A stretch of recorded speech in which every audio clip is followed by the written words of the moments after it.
lake, getting ready for a nice open water swim. Open water can be crazy, it can be choppy, but it can be a blast as well. Today we're going to explore how to swim properly in the open water, sighting, and getting back to the finish line quickly and effectively.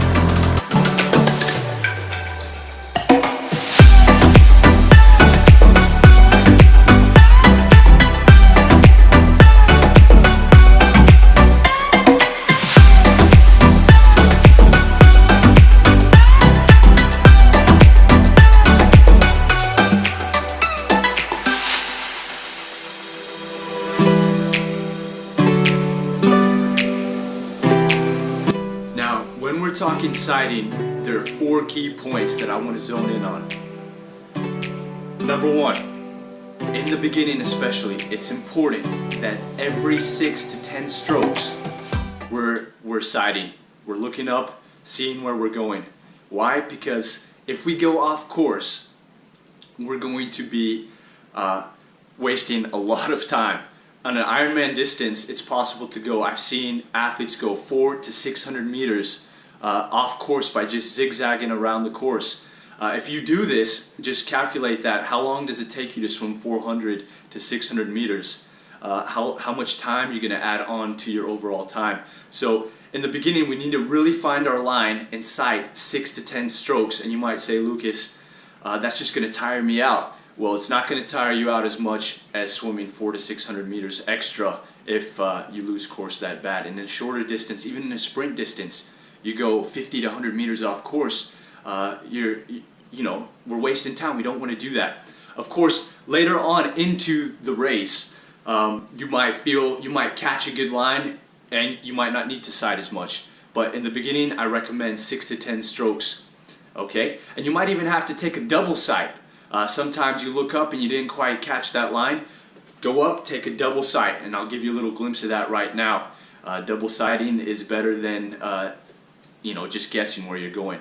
The second thing that we need to talk about is let's get comfortable with sighting so that it's natural. It needs to go with the breath. My personal technique for sighting is that when I take a look, I'm swimming down with my head down. I first look up, and then as I am about to put my head down, I take a breath. Okay, it's look up, take a breath, and put it back into my stroke so that it's one fluid motion. Now, I've seen different people use different techniques. Some people first like to take the breath and then sight, but my personal preference is first sight and then get a breath. So whatever your personal preference is, you need to get comfortable with it and definitely make sure that it's part of your stroke. Okay, key point number 3. Okay, we need to sight for buoy, not for feet. Don't trust the feet in front of you because they might be leading you on a wild goose chase somewhere else. Maybe not on purpose, but it happens quite frequently. A lot of people think, well, if I just follow these feet right here, they will get me to where I need to go. They might, but they might also get you there with 300 to 400 meters extra over that longer distance. So we don't want to do that. Don't trust the feet. Trust the buoy. Trust yourself. Look for that buoy and take that direct line. Okay.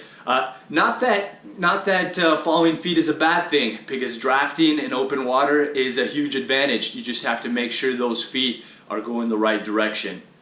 Key point number 4. Need to be comfortable with bilateral breathing. You don't need to bilateral breathe all the time in open water, but in training we need to be comfortable with it, because if it's choppy, there's waves, a lot of people, hands flying in your face, you need to be able to be comfortable to both sides. And when we said that breathing, the sighting needs to be part of our breathing. That way, when we breathe to the other side that we're not usually breathing on, we're comfortable with it, we can easily sight and put it easily into our stroke. So those are the 4 key points we want to focus on when we're swimming open water. If you do this, you'll get to that finish line quickly and smoothly, and the fastest way possible. With SDS Presents, I'm Lukas Siska. Thanks for watching.